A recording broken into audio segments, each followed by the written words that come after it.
With the release of Tomb Raider 4 to 6 Remastered, there are of course some things that you may or may not have noticed within the game. Today we're going to go over some of these, but if you played 1 to 3 Remastered, you might recognise some of them. In 1 to 3 Remastered, you'll know that to navigate the menus, you'd be using left and right, and to navigate between the games, you'd use up and down. This is flipped for 4 to 6 Remastered because their original menus use the up and down to cycle through the options. You still do this in 4 to 6 Remastered, however to cycle through the games you're using left and right. And yes, like in 1 to 3 Remastered, you can toggle the graphics between the old and the new in the title screen. But one interesting thing to note is that if you do this with Tomb Raider Chronicles, the logo slightly changes. Instead of it being on 3 lines, it's on 2. There's also a page on these title screens where if you move all the way to the right, you'll be greeted with the Society of Raiders page. If you're playing on PC, you can get rid of the developer logos by going into your game's files, going into folder 4, then into folder named Pics, and then deleting these 4 legal files. Legal 1 being the Aspire logo, Legal 2 being the Crystal Dynamics logo, Legal 3 being the Saber logo, and Legal 4 being the actual game's logo. Another way you can do it is by using Steam, whether you've bought the game through Steam or through another platform such as GOG or Epic Games. You can add the game into your Steam library, right click, go to Properties, and then in the launch options type in -no legal. Then when you launch the game from Steam, it will boot straight to the title screen of the game you last played. Another one of these launch option codes that you can use is -dev. This will enable the developer options such as the FreeCam. To activate the FreeCam, press F8 on your keyboard. Then use WASD and the mouse to move the camera. This incidentally doesn't just work in-game, it also works in the Tomb Raider 4 and 5 animated fly-through title screens. And it doesn't matter which one you're watching, you can activate the FreeCam and fly around. Maybe doing this you'll find some Easter eggs, so let me know if you found any in the comments below, but there will be an Easter eggs video coming on the channel. Once again, some of the original voice lines have been removed. Again, you'll remember something similar happening if you played 1 to 3 Remastered. If you're playing on consoles, these lines have been removed.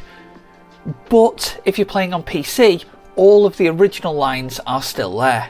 Reborn by Shadows, incidentally, is somebody who's worked on this remaster, and he has said this in response to the question. This isn't a bug. Sony, Microsoft and Nintendo won't allow the voice lines. As in, you can't release the game with them, since they have incorrect terminology, such as left analog stick for modern consoles. Steam, Epic, GOG doesn't care, and they don't need to be changed. Another thing you may or may not have noticed is that the loading screens are different. If you switch between the older and the new graphics when a load screen is present, you'll be presented with 2 different graphics, and not necessarily a remastered version of them. For example, right at the very start of Tomb Raider Chronicles, we can see this image of Lara. In the original, she is at the opera. But if we switch into the remastered graphics, we get this image instead. Also, if we go to quit out the game and go back to the title screen, in the original, you'll see the statue of Lara that was seen in the opening FMV. But switch to the remastered graphics and you'll get a close-up of Lara holding a gun. One last thing graphically then, the title screens can also change dependent on your version of the game.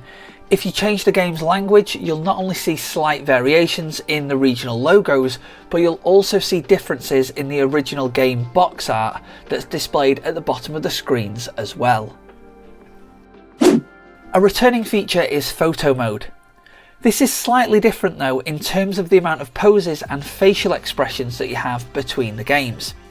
Tomb Raider 4 and 5 has 43 poses and 11 facial expressions.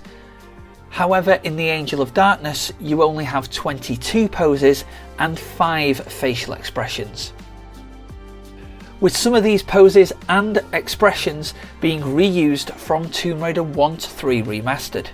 However, it was stated that outfits from 1 to 3 Remastered would be included in 4 to 6 Remastered's photo mode.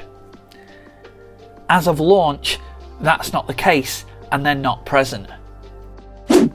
Finally, just some quick differences. Nintendo Switch players will notice that there's no rain effects at the start of Angel of Darkness.